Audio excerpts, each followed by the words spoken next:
YouTube channel later on this spring, and you'll be able to access it there as well and share it with other people who may have missed it. So if you would not mind, just in the chat, just telling us who you are, if you're a farmer, if you have any other role other than consumer in the food system, although it's obviously very important to be a consumer food citizen as well. But if you have a specific role that you think of yourself as having in the food system, please tell us that in the chat so we have a sense of who's here tonight. And obviously your name, and if you want to share where you're joining from as well, that's cool. And we'll just get started. You can go ahead and continue to do that. And we'll just jump right in. So, like I said, my name is Janine. For folks who are not familiar with New Jersey Food Democracy Collaborative, New Jersey Food Democracy Collaborative is a food policy council. What are food policy councils? They go by all different kinds of names. So food action networks, food and farming, coalitions. We go by New Jersey Food Democracy Collaborative, but we are very much a food policy council, and those are networks of either formal or informal, but networks of organizations and individuals from different parts of the food system that come together really to look at making policy and systemic changes that really help improve the food system for everyone. And they would do that work through collaboration, community projects, and policy change. And as of 2023, there are more than 300 food policy councils in the US. And last time I checked, there are 12 state-level food policy councils, and we are one of them. So our food policy council has these working groups that are listed here on the right: inclusive markets, urban and small-scale ag policy, legislative and policy work group, education and training, and research. Just really quickly, for those of you who are not super accustomed to thinking about food systems, so a food system is more than just the food supply chain, which we might think of like producers, aggregators, distributors, points, retail access, consumption, waste, but it's all of the things that influence the food system and all of the outputs and outcomes of the food system as well. So things like policy, natural resources, land, water, well, those are natural resources, but all the things that sort of influence the food system. And then what are the characteristics of the food system? Is it is it environmentally sustainable? Is it producing high food security? Are there challenges related to food security, etc.? So we're really not focused on one part of the food system, but really looking at the connections and where they overlap. Just quickly to highlight some statistics and interesting facts about New Jersey's food system from last year that really show its value and some other characteristics of our food system. We have a food system that creates $195 billion worth of economic output. There are more than 500,000 people who have food system jobs, and yet almost 10% of New Jerseyans, or the population here in New Jersey, are food insecure. So there's some other facts and features that we decided, make a good highlight of our food system, some of the good, bad, and ugly things about our food system, just a snapshot from last year. Okay, so we are here tonight, of course, to learn about food hubs. And this cover page of this document from USDA on the right part of the screen is from 2012, but I think it's still an excellent document that soup to nuts explains everything about food hubs, all the different types, how they're funded, all that good stuff. So from that document, this definition of food hubs, I think, is really appropriate. It's an organization that actively manages the aggregation, distribution, and marketing of source identified food products, primarily from local and regional producers, to strengthen their ability to satisfy different market demands. And they are really important parts of the regional food system infrastructure. So that is it for me. I'm going to turn it over. We have 1, 2, 3, 4. We have 5 speakers tonight. Yeah. And we're starting with Hailey Johnston. Hailey is co-presenting with his colleague Katie Barr from Common Market. We also have with us tonight Emilio Panasci and Ursula Kirk from Urban Ag Co-op, Jillian Tomasi from Tri-County Co-op, and Karen Moskowitz from Community Food Connections. And I'll turn it over now to Hailey from the Common Market. Thanks, Janine. So I'm excited to introduce our work and also tell you a little bit of the backstory, because I think from our perspective, the value in sharing our path is to help folks understand, I guess, just how they might see themselves growing the work that they do in the food system, and how their role might evolve. So I think at a basic level, Common Market's a food hub. I love that old USDA definition. It definitely captures the work fairly well. We're an aggregator and distributor of locally sourced and sustainably grown foods. We work with small and mid-scale family farms throughout the Mid-Atlantic region for the Common Market Mid-Atlantic. And we build deep relationships with growers and help them improve their economic viability, primarily by connecting them with fair and transparent market opportunities. But the core of our work really began with community food access. And so before we had launched the Common Market, we were, my wife and I, who's one of the other founders, we ran a community-based organization that was focused on food access. And we grew a lot of food in partnership with our neighbors. We sold a lot of food through farmers markets with our neighbors, and managed vacant land in the Strawberry Mansion neighborhood of Philadelphia. But for us, one of the things we kept realizing was that the disease disparity, the health disparity that existed in our own community was really felt insurmountable, given the scale of food system work that we were doing at the time. And we were looking for a larger scale way that we could be supportive of food access for our neighbors, for our people, but then also realizing that there was a need to create equitable access to markets for farms, and that many of the farmers in the Mid-Atlantic, in Jersey and Pennsylvania in particular, were struggling because they couldn't access fair and transparent markets. So that's a little bit of the backstory. We started off, we've always been sort of small and scrappy. But with that said, what we've really, I think, found a model that works, and we've grown across geography in service of different communities. So, Janine, if you want to hit the next slide.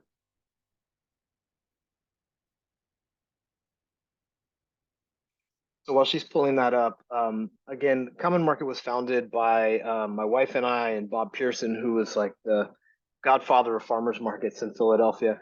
And what we saw initially was an opportunity to really connect growers to institutional markets. So from the very beginning, we came from a place where we were working very much at, I'd say we began at a very grassroots community level and scale, just reaching our own neighbors.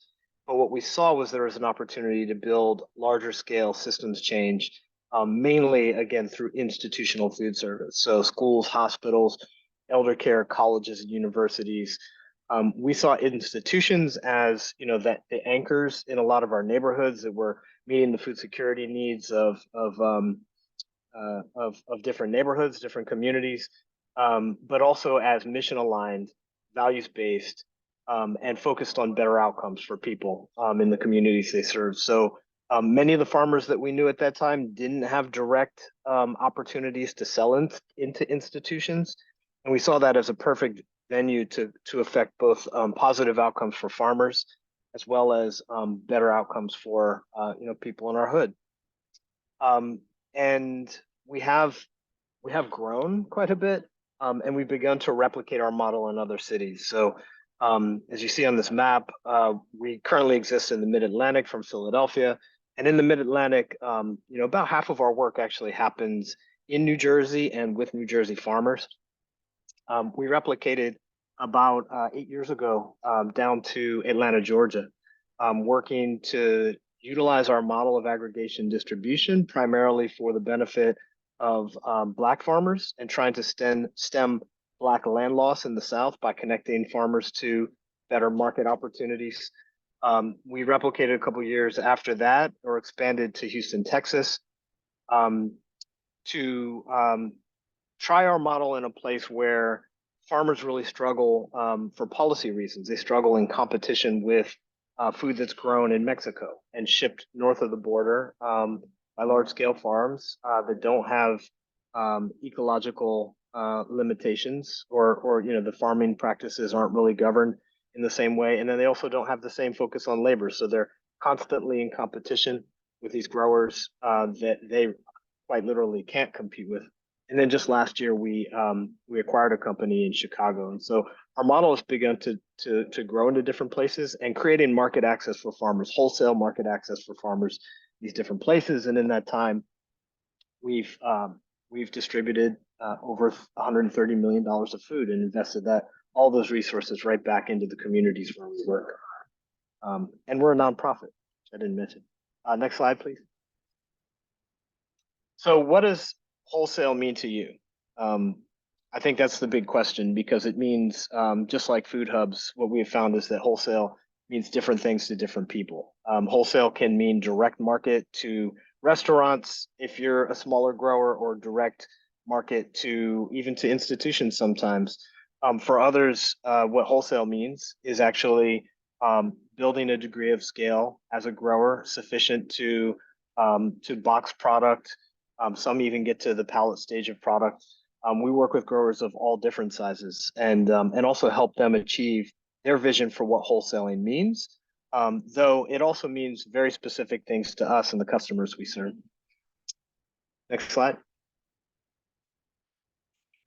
So for us, we're serving, in addition to institutions, restaurants and grocery, other distributors and aggregators, and then food access locations at a degree of scale. So we are one of the partners in the local food purchasing assistance program cooperative agreement in New Jersey, where most of those resources are distributed out through the Community Food Bank of New Jersey, and we're one of the providers working with farmers to deliver that product directly to community food access sites. And the wholesale value proposition, I think, for farmers that we work with is, creates an opportunity for them to produce at scale, to participate in market opportunities that are more values-based, where the markets that we're connecting with, the customers that we sell to, actually are willing to pay a marginal premium for production values, for demographics, for sustainability, and also for the story. We work really hard to try to convey as much as we can about the market, and whether that be pricing or product demand, to our producers so that they can plan for upcoming seasons. We provide logistics support, so we have a fleet of trucks, and some farmers deliver to us, but for the most part, we're picking up right at the farms. We also market the producers and provide technical assistance to growers who are trying to either practice more ecological practices, or who need help with food safety. Next slide. And we also provide a few other services, like for growers that we've been working with for some time. We provide forward purchase orders, so giving the growers a fair degree of visibility into long-term demand and the ability to plan. We also support growers with no interest, no cost loans. And so we'll advance up to 50% of the value of the purchase orders to growers to help with their capital needs. Next slide, please. So for us, the ideal partner looks like, first and foremost, and it's funny, if I were to do these slides again, I'd flip it the other way. Commitment to food safety is paramount for us. And we work with growers who are either have GAP certification or are willing to work toward GAP certification. Farmers who can tell their story, that have something compelling about their history, about their process, their practices, their farm, and folks who want to lift that up and share that story with the marketplace as a means to better connect. We're looking for growers that have a compatible vision, who share our values, in particular around sustainable production, have fair labor practices, animal welfare, other attributes, and ones that have the ability to deliver on spec, and produce again at scale, appropriately, and consistent packaging. So next slide. And then these last couple of slides are really just examples of growers that have been some of our newer partners over the last couple of years. So Desmond from GeoGreens is a small hydroponic grower. Freehaven Farms is on about 5 acres of land in Lawnside, and also farming off their own land at a partner's to do a little more volume. And then K&J Farm down in Elmer, they lease about 75 acres and are doing fairly decent scale produce production. And next slide is the last example of inoculated mushrooms. So growers that have that are at different levels of scale and experience, that are most of which are newer to wholesale, and we're willing to be patient to work with them to build their capacity to meet broader market opportunities. So with that, I'm going to pass the mic and wrap up for Common Market, and my colleague Katie Barr will be available to answer any questions later on. Thanks, everybody. Thank you so much, Hailey. So we're going to save questions till the end, till after all the presenters have presented.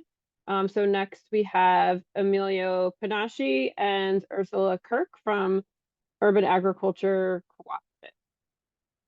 Cooperative. Yeah, good evening. Thanks so much, Janine. Hailey, thanks so much for getting us started.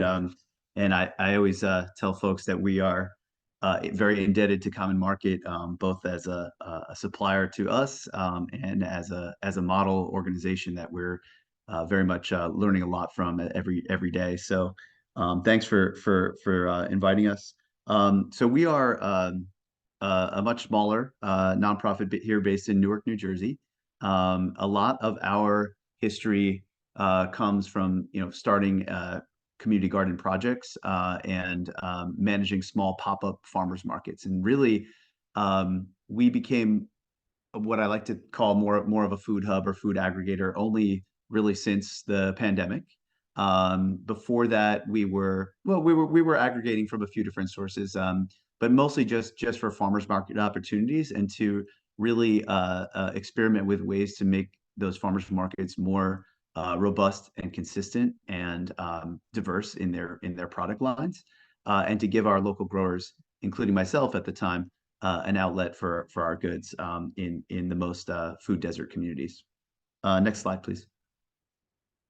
So since we're mostly going to talk about where we've come from in the last few years, because like I said, we've kind of rapidly accelerated, and a lot of it is due to a few changing conditions in the environment, right? Like everything from more subsidy being available, but also the work that's taken place over the last 10 or 15 years in the city of Newark to enhance demand in a number of ways. The education that's happened through community gardens and farmers markets as entry points into like the local food system. Great nutrition and hospital-related, dietitian-related programming that has really raised the interest, and a lot of policy work and advocacy work that's gone in, not just by us, but by several organizations to really forefront how important it is to get locally grown produce that's really fresh into everybody's diet. Next slide, please. So, very much like Common Market or any food hub, food aggregator, we exist to be this connective tissue. Our focus is still very direct to consumer, although we partner with a lot of different institutional buyers who sort of help us get to those consumers. And I think there's a subtle difference in terms of, for example, we are not selling at this point directly to any institutional cafeteria or school cafeteria, and aren't frankly that interested in that. We're more interested in how can we leverage a school or a place of work, a place of employment as a pickup or distribution center to go directly to customers who are perhaps subscribers. And that model has just worked for us. We're still, I should mention, we're still small, and so we're under $500,000 in sales last year. But we're going to exceed that in 2024, which is really exciting. But we are, so we're still finding our way, and we still have this like direct to consumer sort of ethos. But we're realizing more and more that by partnering with pantries, larger nonprofits, schools, in some case residential buildings, it gives us an access to cohorts of consumers that we just weren't finding in the past at farmers markets, where we're taking on a lot of risk. Next slide, please. Yeah, so I'm going to speak a little bit about our consumers, and then Ursula's going to jump in and talk a little about farmers. It's interesting. A lot of times I still hear comments from folks who maybe don't know the local food system as well, or are learning the landscape, about the challenges related to selling food that is like high quality, not donated food, but like high quality front end, the kind of stuff you would buy at a farmer's market, in low income neighborhoods, in lower food access neighborhoods. And I think we're all still living a little bit under this myth that the demand is not really there, or that some people outright say low income communities don't want healthy produce, and that's just couldn't be farther from the truth in my experience, and in terms of what we hear from folks. But there are obviously a set of barriers that like continue to exist. Everything from informational ones to culinary skills, to living arrangements, to economic constraints. And interestingly, as we've talked to more institutions and also more politicians and city administrators, they all are now like really keyed in on this like healthy food supply chain to Newark and the surrounding towns, but don't always know how to do it, don't really have the farmer relationships, and aren't aware of a lot of the pitfalls. Next slide, please. So I've tried to capture here just like a few different kind of buckets or categories that we put in, like purchasing power, and different ways that people procure food in our communities. Everything from market rate, just people who can afford the cost of local and oftentimes organic foods that are coming from our farmers, or sustainably grown practice foods, all the way down to, and then using food nutrition assistance as a big piece of this for those that are on those programs, but also including everything, including institutional purchasing, or like basically public and private groups that help cohorts of people purchase or subscribe to healthy food boxes, or healthy food shares. And then, of course, I've included the pantry and emergency food sector because it is such a big piece of what's in a lot of our food desert communities. But it's interesting, there's Hailey had mentioned the LFPA.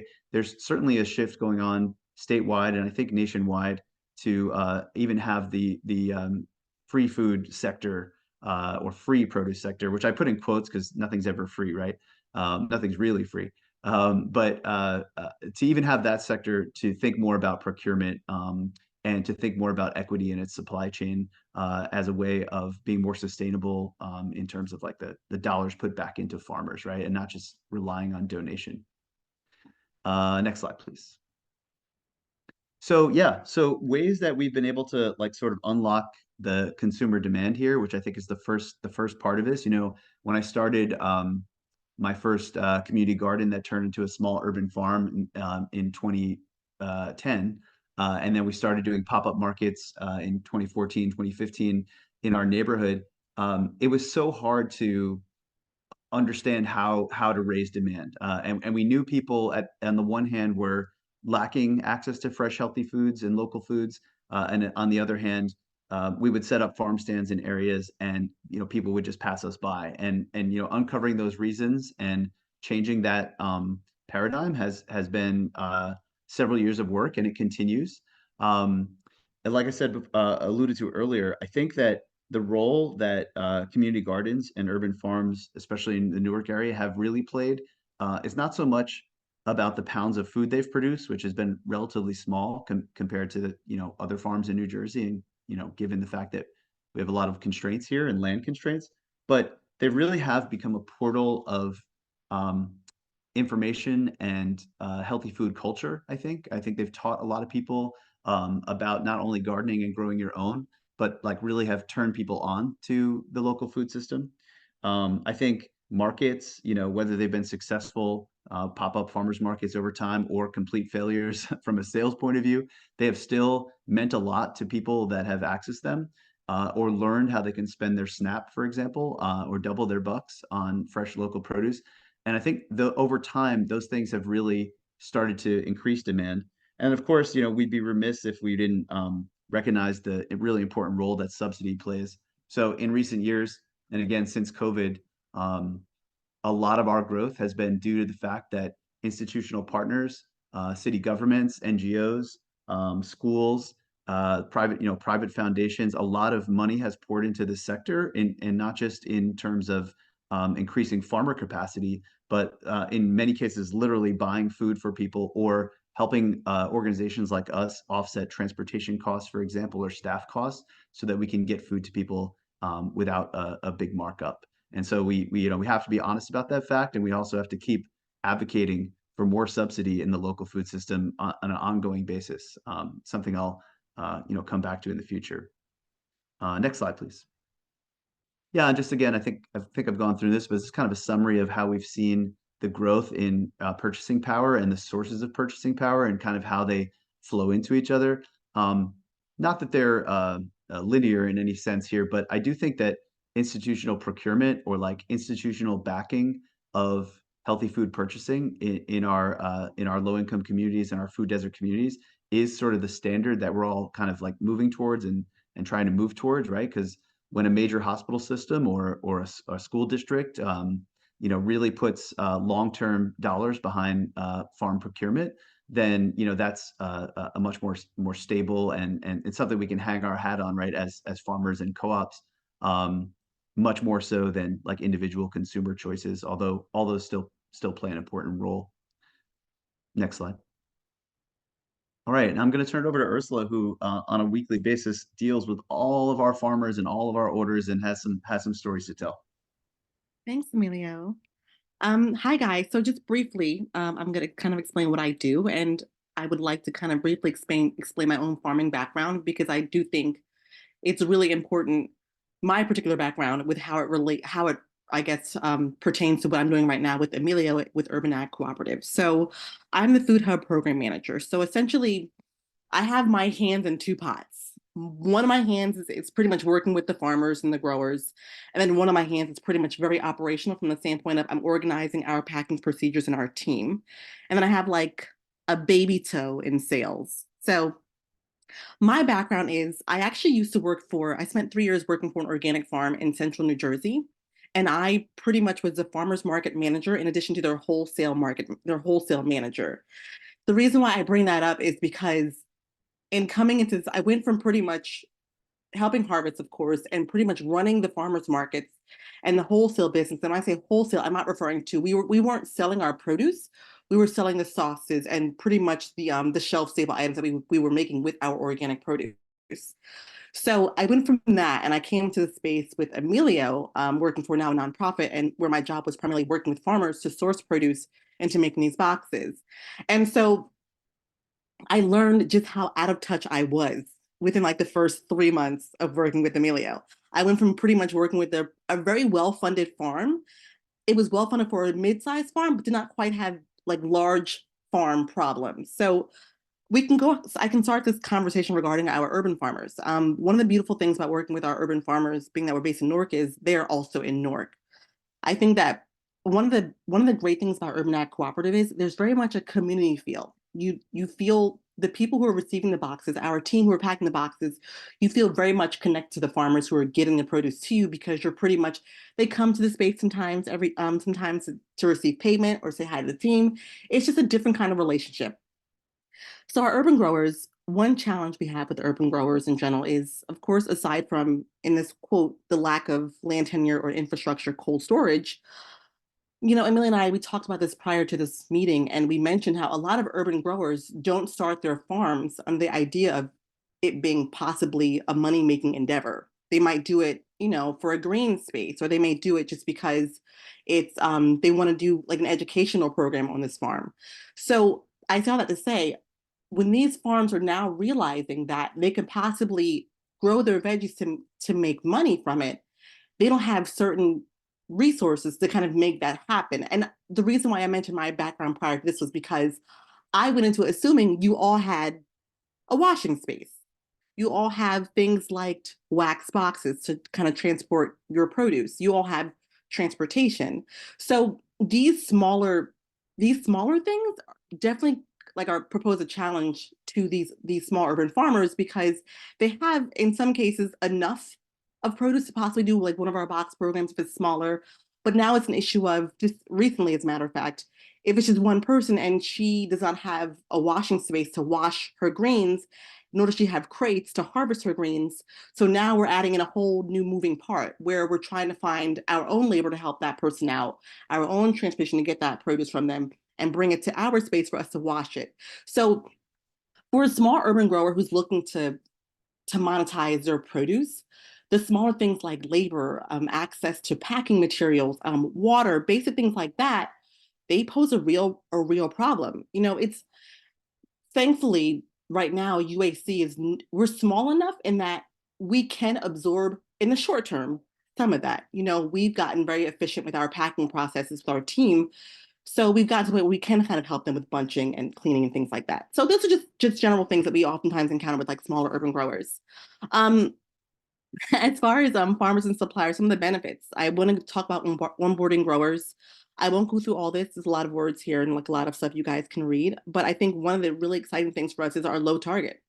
Right now we're pretty much targeting between 100 and 300 units in a given week. That's usually pretty realistic for some of our mid-sized and smaller growers, especially with enough advanced notice.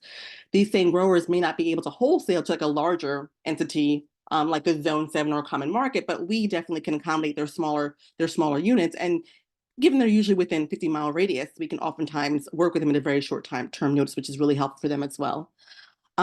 Services to growers. I think this is also really exciting because the connection to farmers markets, including SNAP, WIC, FMNP, the senior vouchers, I think that's really, really, really critical in these urban areas. And we are set up to receive these payments. And so that's yet another outlet for these farmers to sell their produce. And usually it's more in market, like a farmers market space, but still like they're getting access to that demographic. And so now the price barrier that might be for their ordinary consumer is no longer the issue because they can use their SNAP or their WIC benefits. And then, of course, the supply chain equity, just to speak to the socially disadvantaged and the new and emerging growers. I think the farm I used to work for, they went out of business, and that's like a really sore spot for me because that's where I got my whole start in agriculture.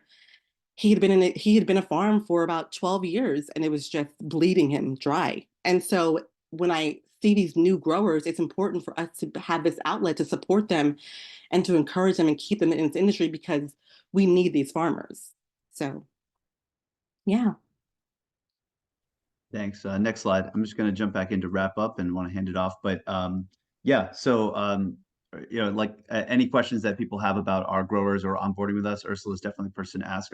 So we'll share our contact information at the end as well. I just wanted to mention one last thing here is like we've realized especially as a small organization, I know Common Market mentioned earlier like the several different programs and services that you can provide, and we have to do that through partnership. And I think that has been something that's been really challenging in the Newark area, but is getting better. And we do have a lot of great partners to thank. We're tapping into and leveraging like other farmer training and technical assistance programs that we can't provide, or we don't have we just don't have enough staff or time to provide in a busy week when we're focused on fulfilling orders. Farm and food safety, all these other things that a lot of especially very new growers need. We have to sort of use like referrals, right? We have to pull together a network of organizations of people committed to this, because we've had to really laser focus on building the sales outlet for them, and this co-packing operation. But we do hope to take on some more of these functions in the future as well, and continue to partner with other organizations in the state who offer these things, and make sure that growers are tapping not only into us but into our partners. So next slide, and I'll just as our contact information, and we can certainly answer questions later. Thanks so much.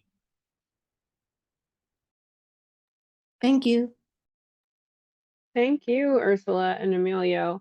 I know people are probably jotting down some questions based on the two presentations that we've had already. I know I have some questions cooking up that will obviously be saved for last, so everyone else can ask their questions. But so we are doing a great job staying on time. So let's keep doing that by turning it over to Jillian Tomasi from the Tri-County Co-op. So this is a little bit, everything here, everyone's got a different flavor and approach. So this is a farmer cooperative that, well, I won't tell you about it because Jillian's here to tell you about it. So take it away, Jillian. Hi, everyone. As Janine said, my name's Jillian Tomasi. I'm the market manager at Tri-County Cooperative Auction Market in Hightstown, New Jersey. So I just put a little bit of Tri-County's history on here since we've been around for 91 years. So it was established in 1933. Everything that we do there is wholesale. So it was a great central hub for farms all over the tri-state area to run their products through, and it was all auction based. So I've heard stories of the line for people to run their stuff through the auction was out onto Route 33. And you would just sit there and wait for your stuff to get auctioned off on the block, and then you would go home. So about 15 years ago, they moved to direct sales only. And actually this year we are talking about bringing back an auction, maybe once a week, twice a month, something like that. Not set in stone yet, but some people want to see some auctions back at Tri-County, just like old times. So currently we have what we call markets, Monday, Wednesday, and Friday. They start at 5:30. You can either order online, so it'd be a pre-order, and your stuff's going to be there with how many boxes you want, the quantity, and from what specific farmer. If not, we do have a big dock where our farmers back their trucks up to, and you can we call it shop the dock, and you can just tell them this is what you want, and they'll write it down, and there you go. But we also have a cooler that we keep on hand, peaches, white and yellow, along with different sizing, nectarines, blueberries, apple cider, and obviously when all that stuff is in season.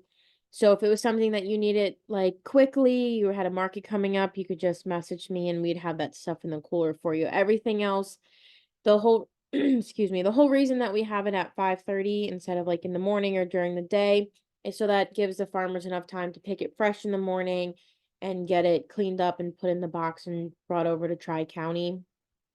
So it's all fresh and great quality stuff. It is also open to the public. So we have food banks that buy from us, restaurants, or we've actually had a couple people that just come in and they can for themselves, or they have canned products that they sell as a business or side hustle, stuff like that. So anyone is welcome to purchase through Tri-County. You don't have to be, a broker or anything like that. Just as long as you are okay with wholesale, you're able to buy through us. I'm going to go to the next slide. So we have some goals that we're looking to achieve for this season. Our website was built about 10 years ago. So we're looking to update that and modernize it, get it a little bit more up to the 21st century looking.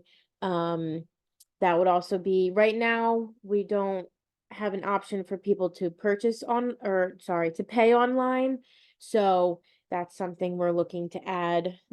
That's actually currently in the works for that. We're also looking to grow our customer base. Obviously, most people are.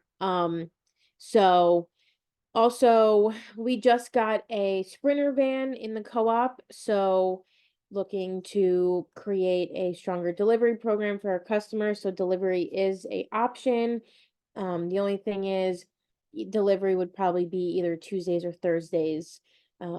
So the farmers would bring your products that night that we have a market. So maybe like Wednesday night, you could get your stuff on a Thursday, or vice versa. They brought it on a Monday, get it on a Tuesday.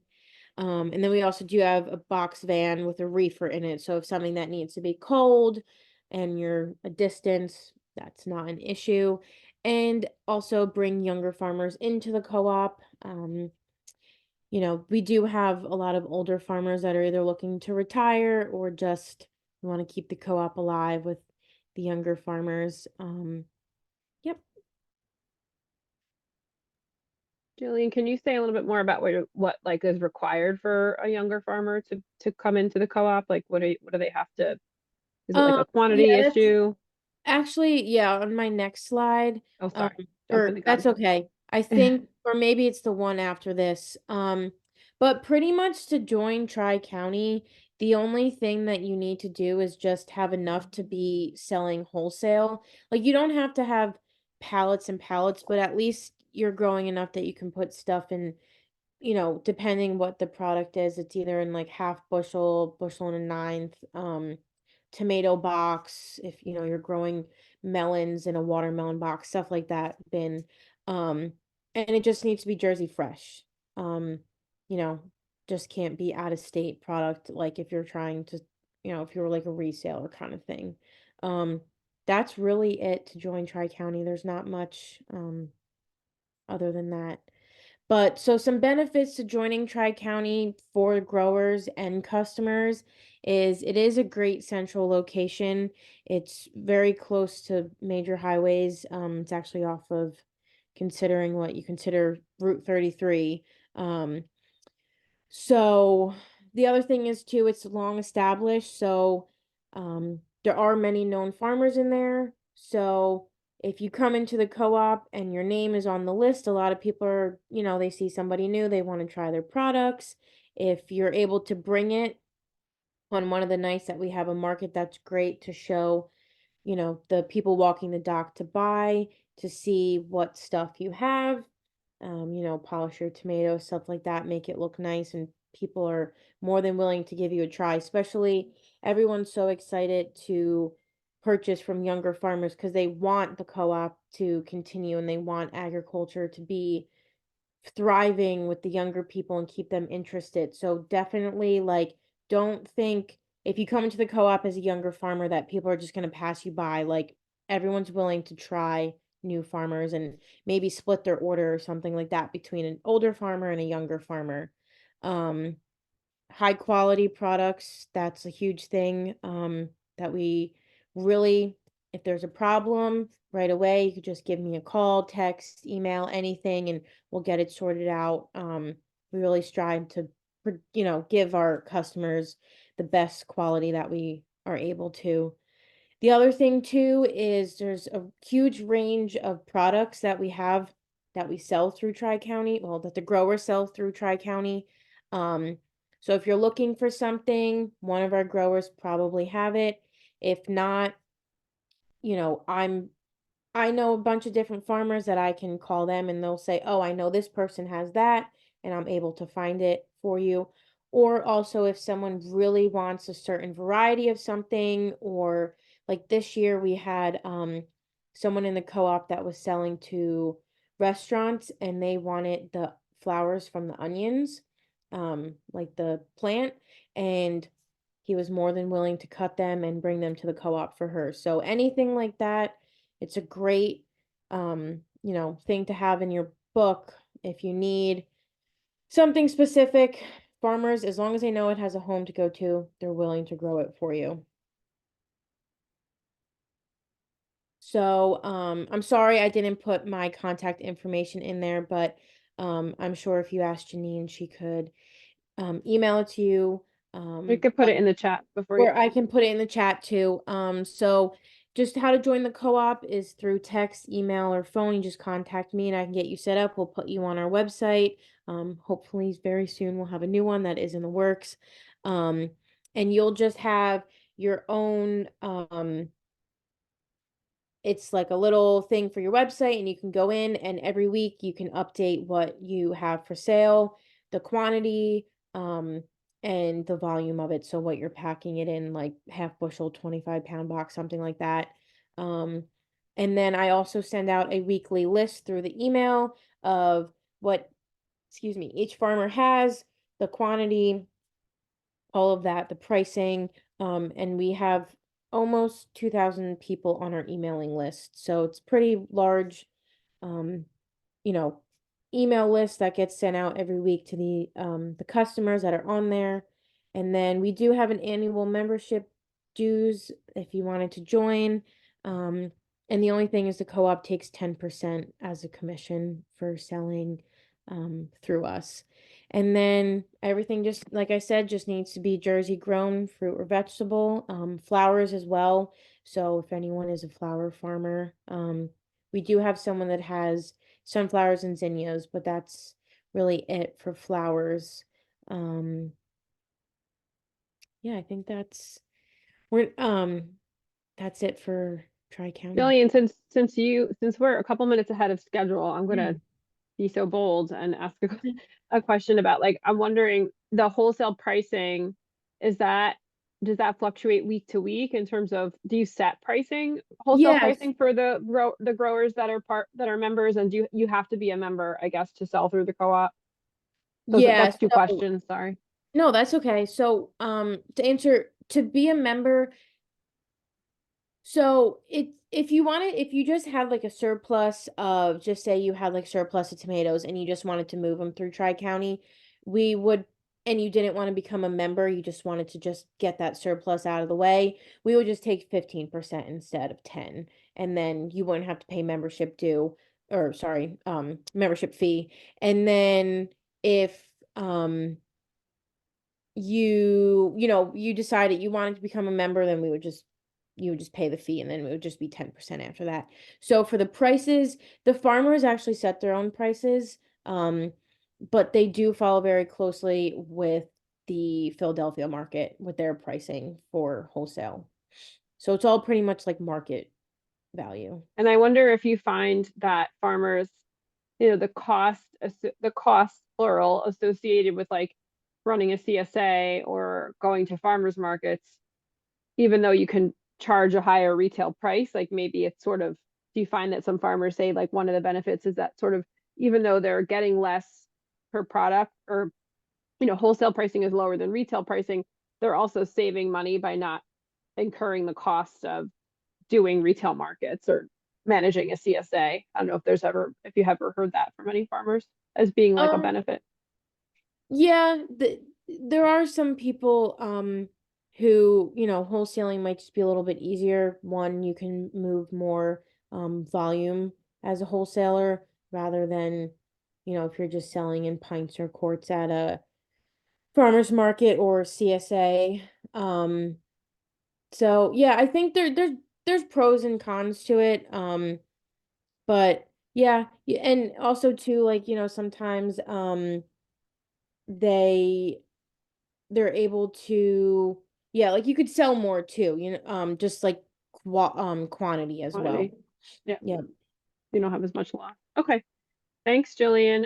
So our last, but certainly not least, speaker from New Jersey, talking about a very different type of model of aggregation and distribution, is Karen Moskowitz from Interfaith Neighbors and Community Food Connection. And really excited for you to hear from Karen. Thanks so much, Jillian. Hi, everyone. I am the new kid on the block here.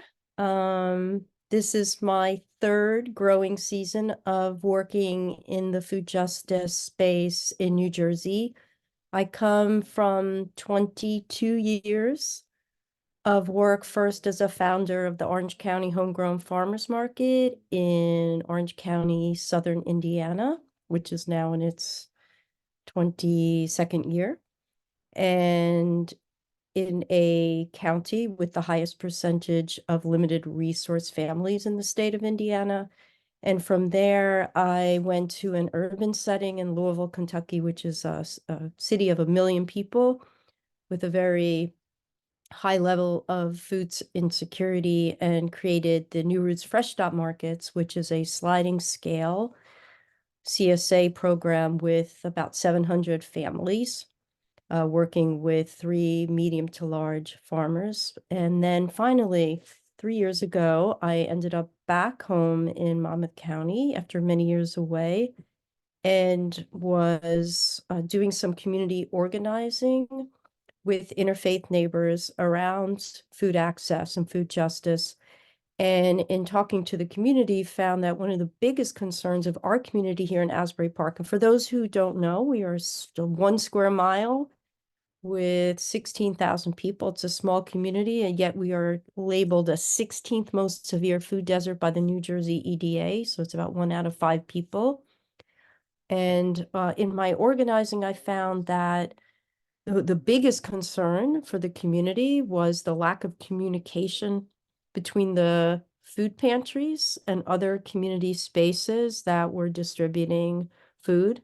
That was number 1. And number 2 was that the spaces didn't have, some had no fresh food at all, that they were accessing food from the food bank from Fulfill, but were not able to get an abundance of fresh food, very tricky to get local food.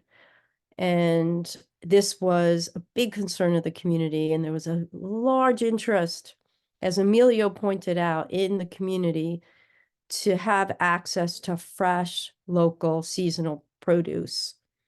And so my first order was to organize the community into a coalition.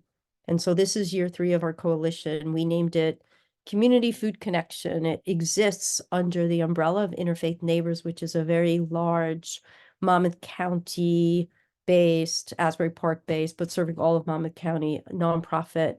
We do Meals on Wheels, we do affordable housing, and Kula, Urban Farm, and Farm Without Borders. So this for us was an expansion into the local food space to create the community food connection. And our very first project was our Farm to Food Pantry initiative. And what we were able to do last year was forecast with a farm in Chesterfield, New Jersey. You may be familiar with Fernbrook Farm, which is a 5th generation farm that started out many years ago as a dairy farm. They do CSAs to people, local people, usually coming from the Princeton area. And they were looking to have their food go to families who were experiencing food insecurity. And so we connected, and we were able to forecast with Fernbrook Farms the produce that our community likes to eat. And I always talk about this as one of my favorite events of the whole year, because I love to hear what the community wants to eat. And I love talking with the farmers about very specific varieties of peppers and kale, et cetera, because we have a very diverse community. A lot of new Americans live here in Asbury Park, and they have very specific needs. And so Fernbrook Farm has been amazing to work with in that way and in all ways. We forecast with them, and I think last year we committed to purchasing 400 half shares, so 4 items in a share. I think they're typical CSAs. They have a different model now than a boxed program with their CSAs, but anyway, it's considered about a half share for 400 families that would be distributed to 17 different sites. I think it equaled about $175,000 for year 2 last year. And we have an incredible relationship between all the food pantries, so that the logistics were all pretty much volunteer driven, with different pantries helping other pantries get access. And the other thing that really made this easy, it would have been impossible without it, is the donation of a walk-in cooler space from the Asbury Park Food Collective, which is a shared entrepreneur kitchen owned by Sam Chung, who owns Mogo Korean Fusion Taco on the boardwalk and also on Cookman Ave. he has this space and was really gracious, and we've been in there 2 years. So normally the food comes in 4 days a week and goes right to the different pantries around Asbury Park, although we have spread beyond Asbury Park now and have entered into different communities like Long Branch and Red Bank and Eatontown and Lincroft, because we've been asked to help different communities once they found out what we were doing and found out we had access to fresh local produce. So this cooler is important because sometimes the produce comes in very early in the morning and there's in a pantry till the evening. And we also have weekend pantries. So the food comes in on Friday and it goes then to different pantries on the weekend. But we don't only work with pantries, we also work with other community spaces that are not pantries, like senior high rises, senior centers, Boys and Girls Club. Hopefully, we're going to work with the Early Childhood Learning Center that we just opened up. It's a sliding scale daycare, right smack in the west end of Asbury. Very much community driven, a board from the community, and they've asked me to connect the families and staff to some of this food. So hopefully we will have that kind of funding. Our funding comes from different grants in the communities, some local money, there's some state foundations, but it's all philanthropy right now. It's all the food is free. And we also work with the Tri-County Co-op for corn and peaches, which we were wonderful this year. And we are connecting this year with Hideaway Farm, a new farm in Howell. And we've worked with just different farms around for fruit. So blueberries, watermelon, because our community really loves fruit. And this year we're hoping to extend to 6 items per share and 600 families and 21 sites. But we are right now actively trying to raise that money. Thank you. Thank you, Janine. So here we go. We also advocate for policy change. One of the things we're working on right now is an assessment of our community food system, starting with what food goes into spaces in Asbury Park where we have our children eating. So I'm partnering with Rutgers on that and also Monmouth University, and we're studying that together and hope to have an assessment to present to the community at the end of the summer. And we meet monthly, and this is a space where pantries can speak to each other. Before, like I said, there wasn't a space where pantries could talk together, so they share concerns, they share resources, tips. A lot of them buy produce from different distributors, so they'll share those tips, they'll share produce, and we've all become friends, and before nobody knew each other, so it's really brought our community together, and it's also brought the communities of Long Branch and Red Bank together with different community people in Asbury.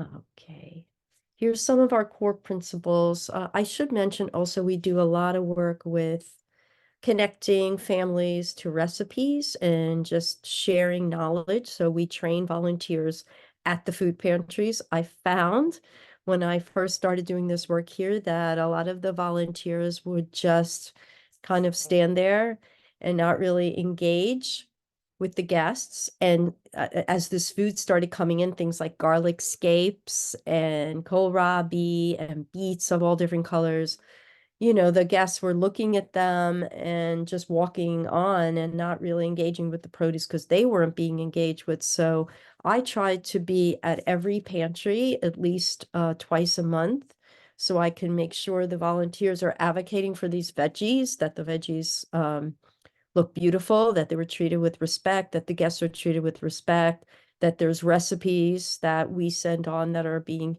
handed out. So that's important to us.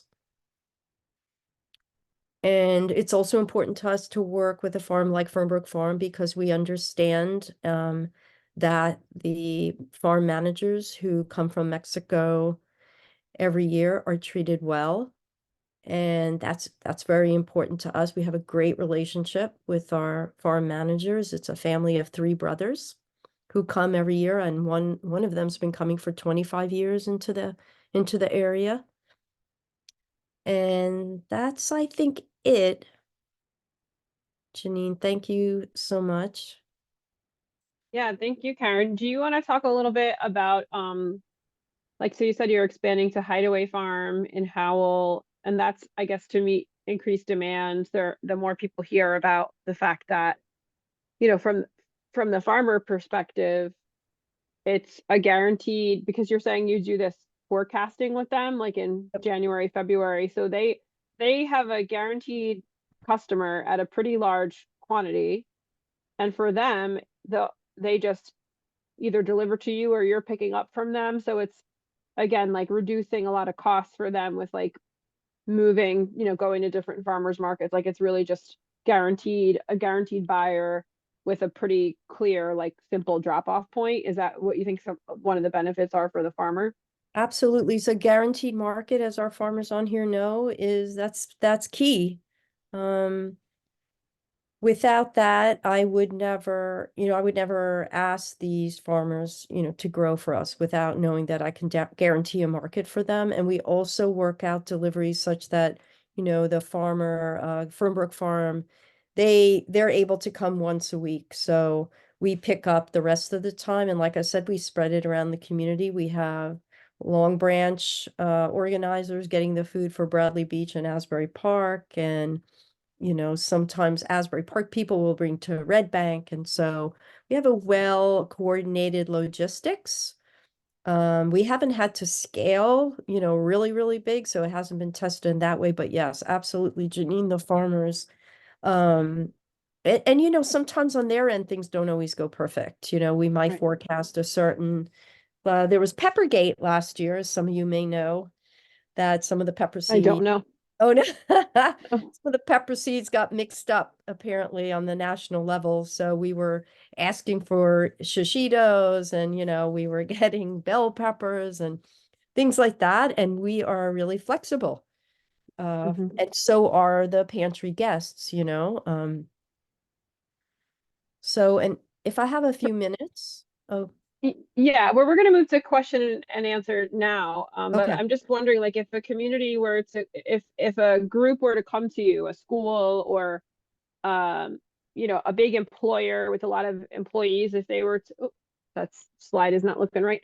If they were to come to you and say, we really want to have produce dropped off to our employees or to our residents of our low-income housing center or whatever, would you try to onboard them by just expanding the number of farmers you're working with, or would you sort of coach them through how to create the model, or have you had that happen yet where We someone's would love asking? for that to happen. And I believe there's more capacity at Fernbrook and at, well, Hideaway, we haven't really tested yet, but Fernbrook has capacity that's kind of keeping up with our demand. Mm-hmm. And would you right then now. have to raise more money for that, or would you try to Yeah, do some sort of it's subsidized, like a that's sliding it. scale? No, see, yeah, so that we haven't really entered into the sliding scale market like I have in Kentucky. Hopefully that's coming on board in another community this year. But not Asbury Park, but another community in New Jersey. But it's all about the funding. That's the limiting factor. Right. It all just rests on how much money we could raise to pay for this food. But this is, like I mentioned in the slide, our New Jersey farmers are our best preventative health care workers. And that I stole from Jonathan Wetstein in Camden. Yeah. But that's a worthwhile investment in our health. Yeah, sorry, that slide was bugging me with the thing. But yeah, so we can open to questions from the chat. So you can the benefit of this not being a webinar is that you can actually unmute and ask your question. But just so we don't ask them all at once, maybe if you could just there's a feature on your toolbar in Zoom that allows you to raise your hand. Yep, it's on there. Raise hand if you go to the 3 dots that say more. And I think once you click it, it like becomes part of your control bar. So, oops. Or if you're feeling shy and you just want to put your question in the chat, you're welcome to do that as well. So the first question, oh, actually, I'm not sure. Well, Ty had the question of how do you sustain yourself as a nonprofit? And I think that was directed toward Common Market, but maybe that's something you each want to talk about, because I'm pretty sure maybe other than Jillian and Tri-County, everyone here has some sort of like subsidizing happening. And I think it's really important that Emilio like called that out of like, we should just stop pretending that these kinds of operations can sustain themselves, because just like so many industries in the US are subsidized, like our commodity crops are subsidized. So many industries are subsidized outside of agriculture, within agriculture.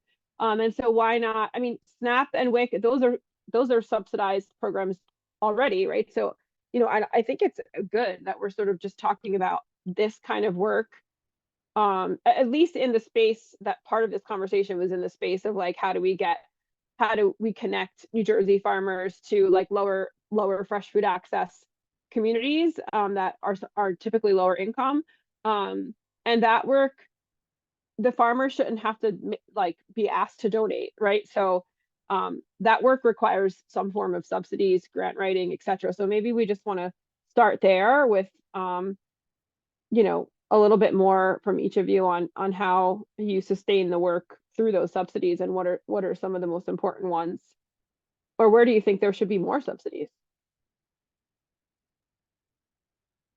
Yeah, I can jump in, Janine. Sure. And Karen put something in the chat to that effect. But go ahead. Yeah. I spent I think that we had a slide or two on it. As an organization that kind of like lives in the space between farmer and consumer, and given the reality that we saw, like that I saw in the last decade, that it is very hard and risky to do something like farmers markets or expect consumers in a low income neighborhood and in a city that has a lot of transportation challenges, for example, to like expect people to come to you. We've spent a lot of time thinking about how to go direct to consumer, and we've also spent a lot of time thinking about how do we like very carefully and thoughtfully add on, let's say, a farm to families box program for something like a maternal health population or a school population. And we wouldn't just do those things like out of the blue. Like we do those things in partnership with institutions that want to help us put funding into those categories. So in our case, long-term relationships with RWJ, Barnabas Health, and just particularly with Newark Beth Israel Hospital here have been have risen a number of boats, and ours being one of those, right? Like they've had this growing need for an organization that can access New Jersey farmers and who can, in many cases, break down larger quantities and get them into farm to families boxes or small wholesale for their food pharmacies and things like that. So we've become that sort of broker and connector for them.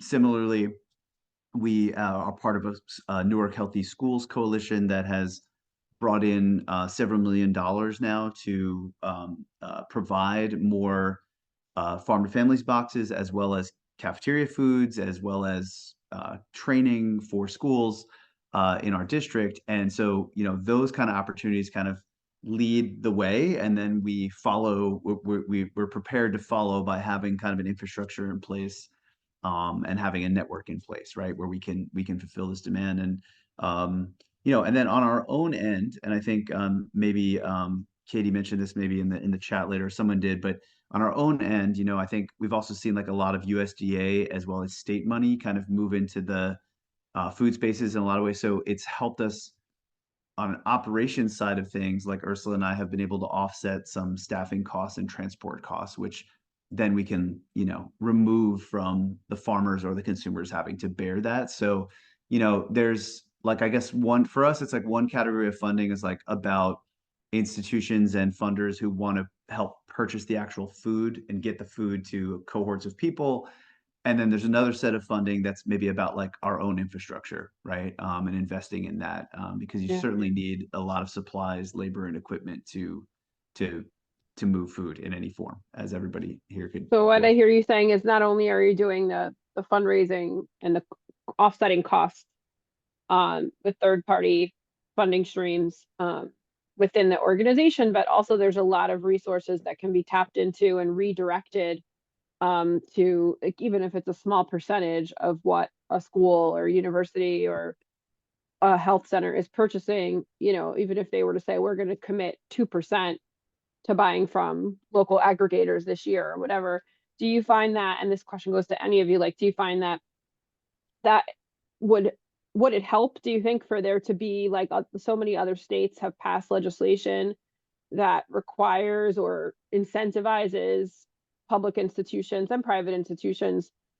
to meet some sort of a threshold of purchasing, like it's usually called good food purchasing, but like purchasing from local farmers? Like, we don't have anything like that in New Jersey currently. What are your thoughts on that?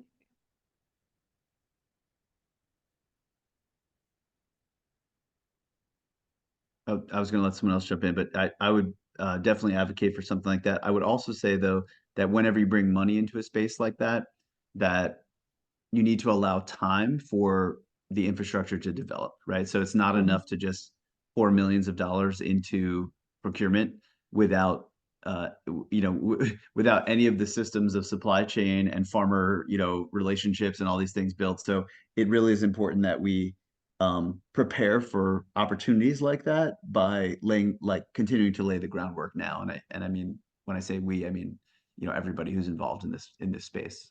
Because you can't just turn the switch overnight, right? And just turn on a complicated supply chain. That's a really good point. So does anyone else have questions that they'd like to unmute themselves and ask? Caitlin Jones, how about you?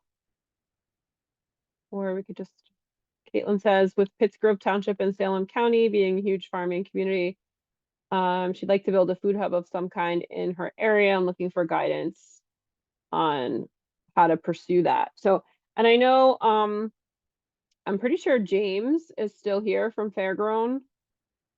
I don't know if James and Caitlin, if you want to connect, and or James, if you want to unmute and share a little bit about what you're doing as a farmer. I want to put James, I mean, I did just put James on the spot. I'm not even sure. Yeah, no, I'm happy to Oh, talk. good. Okay. Let's see if my video works. I'm not sure. Hello. So basically, I run a organic vegetable farm in central New Jersey, Hopewell Township, and we do a few different things. We're an aggregator and distributor of New Jersey produce, so we have actually 37 different farm partners that we work with. And we're also a grower, obviously, and so we're interested in building relationships with other aggregators and distributors, and we kind of play both sides of that. We grow a lot of produce ourselves, and then we also work with a lot of other farmers. So there's a lot of opportunity to collaborate, and I'd be happy to connect with many of you guys. But yeah, we kind of wear the hat of being both a food hub, which is something that's evolved over the years, and actually growing produce ourselves. Thanks for that. So yeah, it looks like maybe there's some folks in the chat that might want to connect. So maybe it's a good idea for anyone who is open to connecting with folks on this in this meeting to put their information in the chat. Obviously, if you don't want to be contacted by people, don't put your information in the chat. But so that's an option. Does anyone have any questions? We are scheduled till 6:30, and we have all the speakers are here to answer your questions or talk. If you don't have a question, you have a comment and you want to chat, now is the time.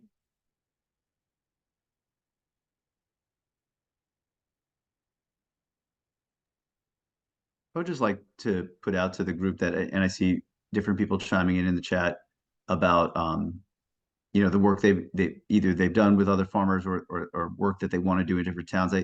I think it'd be really important for some folks on this call that are interested in or have like several farmer relationships even to somehow stay connected. So Janine, whether we maybe make another food democracy collaborative, kind of like working retreat or working session on this. I think it would be really important because there's several farmers throughout the state that can serve multiple regions. Two is like, it sounds like a lot of different aggregators could be buying and selling or trading with each other that would fulfill needs. I know Ursula and I are like very interested in, for example, meeting Jillian and working maybe more with Tri-County. So, I think there's plenty, as as demand for New Jersey produce grows in different and unexpected ways in different places, like there's some kind of need to keep this chain together. Yeah, so what I would say, I think that's a good idea. What I would say is that like I don't think it warrants necessarily another working group, but it could be a more informal or less formal like community of practice. People who are doing this work, like almost like an informal association of people operating food hubs of different types in the state, just a space to come together, maybe quarterly or whatever, or as needed, just to talk about what's going on in the industry, who's applying for different grants, and is there an opportunity to collaborate? How do we bring more sort of USDA middle of the supply chain infrastructure into the state, and what are sort of the priorities? It'd be really interesting to see if this group of practitioners could come together, not even necessarily into the same space, but like work together remotely on developing a set of like policy priorities or system sort of infrastructure needs that we could be public about and share those and advance those. So yeah, I mean, I think that we can help facilitate something like that if there was interest, for sure. That's what we're here for. Are policymakers in general, Janine, aware of the collective impact of the different food hub efforts going on here? And no, and I think that's a really good place to start, like maybe some sort of like short white paper, or just something that really documents the impact with numbers of like how many total farmers are involved in food hubs, and what's the economic value. I mean, if I go back to that slide that I had at the beginning, way at the beginning, so I'm going to make you dizzy now going back to this, but this slide that I had at the beginning of just like facts about New Jersey's food system, there's no one data source that we could go to and say this is the economic value of food hubs, but that's something that sounds like a great project for a research assistant, or maybe we could put our heads together on what the mathematical model would even look like for creating that number. But I certainly think if you're going to be asking for policy attention, you would want to have that kind of impact, those kind of impact numbers, for sure. Thank you. Yeah, no problem. These are all good ideas, and like we can be conveners, but we don't want to prescribe what's needed, right? So we would need to sort of hear from those of you operating in this space, like how we can help and what you want from us, and then we can help facilitate that. Janine, this is Callie, NOFA, New Jersey. Hi, Callie. Thanks for joining. Of course, wonderful to see everyone. And of course, when you say policy, it's, it's just, you can't hold me back. No, I know. So, I was waiting. I was counting the seconds before you unmuted. Go ahead. No, I'm blushing. The EDA, and I'm sure, again, many of you on this call are aware, to my understanding, given the report coming out defining our food deserts, of course, there are monies that the EDA has that if indeed an applicant goes through the process, and I was educated at a session about the process, that indeed there would be, I think, some appreciable money coming out of the EDA, and you could locate, and it would have to be a minimum of a 16,000 square foot supermarket or a grocery store. I'm intrigued where that may be at still, Janine. I haven't been updated lately, but will that indeed, given the local food system and changing the food system and bringing really nutritious food, diverse food, as everyone's touched on here, this has been marvelous tonight. And will that be complementary to really, an appreciable amount of what the EDA is about to roll out? So I just wanted to bring that up policy-wise, that, are we really locating, are we really supporting our farmers, and are we bringing really nutritious food? So within the policy, I definitely don't know enough about the NJEDA programming, although I've tried. For some reason, it's just like one of those things that even though I've heard them explain it several times, it like doesn't really click. So I'll start by saying that, just being transparent. But my understanding is most of the current NJEDA funding available is for brick and mortar type operations. And I might be completely misspeaking, and this is being recorded, so someone from EDA could watch this and say Janine doesn't know what she's talking about, and I'm kind of admitting that I don't. But from what I've heard, they are like, it's the New Jersey Economic Development Authority. They're looking for funding buildings and brick and mortar things. It's less of like the sort of hidden infrastructure of collaborations. And Karen, do you have more to add to that? I do, because you're right, except for Look at that. last week when I was in Atlantic City, I heard a whole nother story. I think that's just for Atlantic City, though. It's gonna replicate. Okay, so That's tell us just about that. pilot. Yeah, You want to so tell us yeah, what you it seemed like they're listening to us as we're telling them it's not just bricks and mortar that's gonna get this job done. We have to have all these different solutions. And so these grants that are coming just right now to Atlantic City could be used for salaries, they could be used for operations, infrastructure, very generous grants. So And the other thing I want to flag, and some of you may know about this already, but I'll just list off some potential funding sources for this kind of work: existing operations and new people who want to start something new or expand. So the specialty crop block grant, it's not a lot of money, but it's available every year. And they do fund things that help with aggregation distribution for specialty crop producers. That's, fruit and vegetable producers. There's also the USDA Agricultural Marketing Service funding that, some of you I know on this call have applied to and gotten funding for in the past or plan to. That's local food, community food system efforts, planning efforts, and implementation efforts.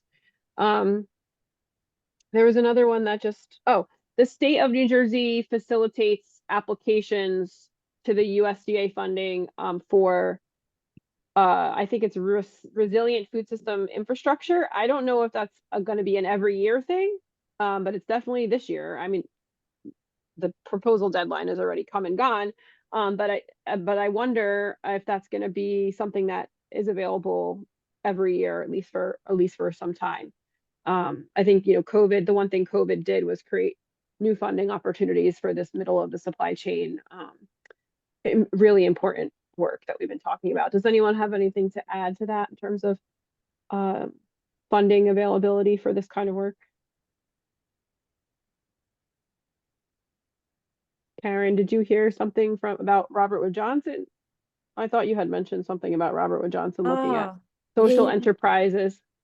Yeah, so many of you have spoken with me and all of us together about the Robert Wood Johnson food security grants that have come out. Well, the one that came out, which is mainly revolves around system change and policy, but there's another grant coming in April that is more about community food enterprises. So everything that we do, basically, the sliding scale CSAs, the box programs, working together to do a food hub to then help corner stores. I mean, any kind of creative activity they're going to be very open to. This is what I heard.